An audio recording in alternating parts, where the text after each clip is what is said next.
Mackenzie! He's further up the line. How far? 300 yards. He's in a cut and cover. You'll have to wait until the first wave goes over. No, I can't.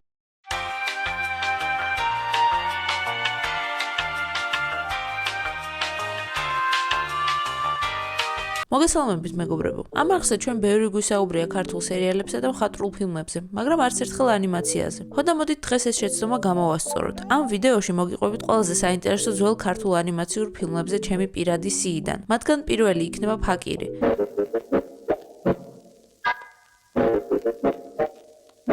1979 წელს გადაღებული მოკლემეტრაჟიანი ნამუშევარი. ის 3 მინი ნოველისგან შედგება: მაკრატელი, ძეგლი და კიბე. გარემო ძალიან მინიმალისტურია და თქვენი ყურადღება შესაბამისად მხოლოდ ამ ნამცეცა კაცუნებსა და მათ თავგადასავლებზე იქნება გადატანილი. სტილით პერსონაჟები საგაზეთო ჩანახატებს გვანან. თუმცა სწორედ ასეთი მცირე და კარგად დამუშავებული ფიგურების წყალობით, თავად ანიმაცია ძალიან სუფთა და ესთეტიურად სასიამოვნო საყურებელია. შინაარსის მხრივაც, ეს ამბები საკმაოდ მარტივ, მაგრამ საჭირო ცხოვრებისეულ გაკვეთილებს გვიყვება ადამიანურ სისუსტეებზე. ძირითადად უფრო ამ პარტავნების დამღუპელ შედეგებზე აქცენტით. ფილმის რეჟისორი ბონდო შაშიტაიშვილი ჩვეულებას არ ღალატობს და ვიზუალს მეტაფორებისა და ალეგორიების ცოცხლად განსხეულებისთვის აქტიურად იყენებს. მისი კიდევ ერთი ფილმი კაცუნები 2 ნოველას მოიცავს. დაახლოებით მსგავს მესიჯებს ატარებს და არანაკლებ სასიამოვნო საყურებელია.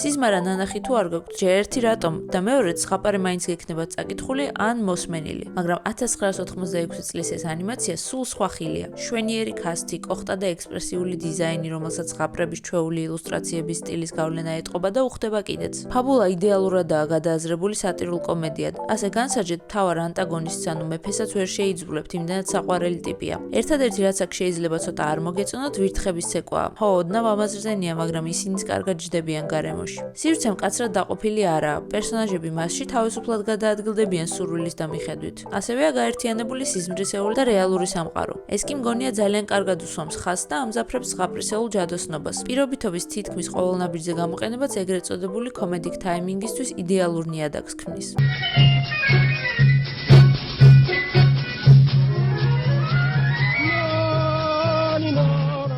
მესამე სამიზნე დღეისათვის არის რანინა, 1974 წლის ფილმი. მთავარი გმირი ერთგვარი კაცი არსაიდან მოგზაურობისას მორიგეობით ექცევა, სხვადასხვა შემოხვედრთა გავლენის ქვეშ და აზრს ყოველჯერზე ძალადობის ან მანიპულაციის წყალობით იცვლის. თუმცა საინტერესო ისაა, რომ ეს სიტყვით არაა მოყოლილი, არამედ მუსიკალურად. ყველას უნდა რომ პროტაგონისტმა ზუსტად მისნაირად იმღეროს. ანიმაციის მხრივ კი პერსონაჟების ვიზუალი, მანერები და მოძრაობები მათი სიმღერების რიტმსა და ხასიათზეა აწყობილი, რაც მათ სახეებს უფრო გამოკვეთს და თხრობასაც შესაფერის სწრაფ დინამიკას აძლევს.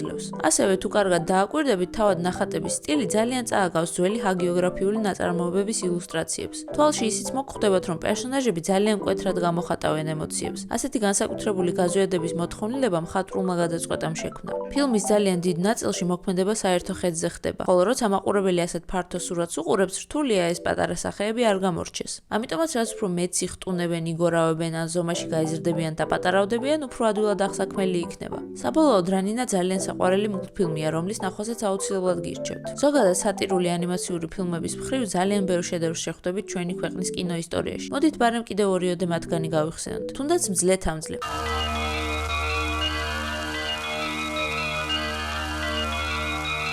მთავარი პერსონაჟი აბსოლუტურად უქნარა და უხეშად რომ ვთქვათ უნიჭოა, მაგრამ ამავდროულად მგონი ყველაზე იღბლიანი ტიპია დედამიწაზე. მიუხედავად მისი ერთი შეხედვით ყველანაირ დადებით თვისებას მოკლებული პიროვნებისა, ის მაინც იმდენად ქარიზმატულია, რომ გინდა არ გინდა გულშემატკივრობ თავისივე სიბრიყვით გადაყრილ ხიფათებთან გამკლავების გზაზე. მართალია ნახატი და ანიმაცია ისეთივე მიმზიდველი არაა, როგორც ფაბულა, მაგრამ ამის შემჩნევა ცოტა რთულიცაა სიუჟეტის ფონზე. ჩემი პირადი ფავორიტი სიმღერის სცენაა.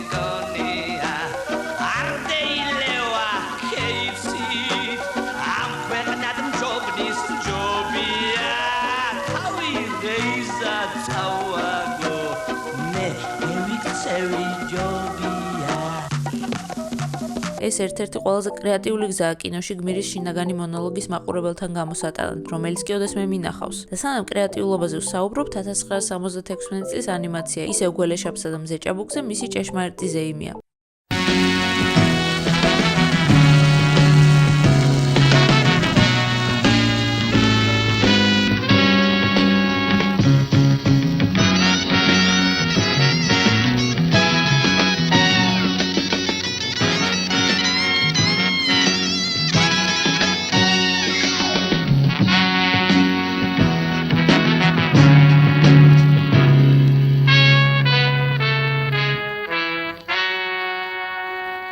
ფილმში სხვადასხვა საინტერესო მულტივერსი განიხილება და თითოეული მათგანი ისეა გამართული, რომ მათგან ვითარებას ცალ-ცალკე ნამუშევრებადაც დიდი სიამოვნებით ვნახავდი. ასეთ მოკლე დროში გმირის ერთი ხასიათის გაშლაც კი ძალიან რთულია. აქ კი მთლიანად 7 სხვადასხვა ვარიანტი განიხილება, რომლის ფარგლებშიც უმარტივესი მეთოდებითა და მაქსიმალური გაზვიადებით სახეები მშვენივრად ყალიბდებიან. ანიმაცია მარტივი, მაგრამ ეფექტურია. აქ არც ზედმეტი დიალოგია გამოყენებული. შესაბამისი სათქმელის გადმოცემისთვის სხვადასხვა ტონალობაში გამოცემული არაზუსტი ბგერებიც კი საკმარისია. დღეისათვის სულ ესაა ჯერჯერობით. მე-20 საუკუნის ანიმაცია ჩემთვის საკვლევად ერთ-ერთი ყველაზე საყვარელი თემაა და თუ დაგაინტერესებთ მას ეთხრობას სხვა ვიდეოებშიც გავაგრძელებ. ახლა კი დროა დაგემშვიდობოთ. თუ ვიდეო მოგეწონათ, დაალაიქეთ და არხი გამოიწერეთ, რადგან ეს აქ ჩემი ბოლო გაელვება არაა. და ხო, კარგად იყავით.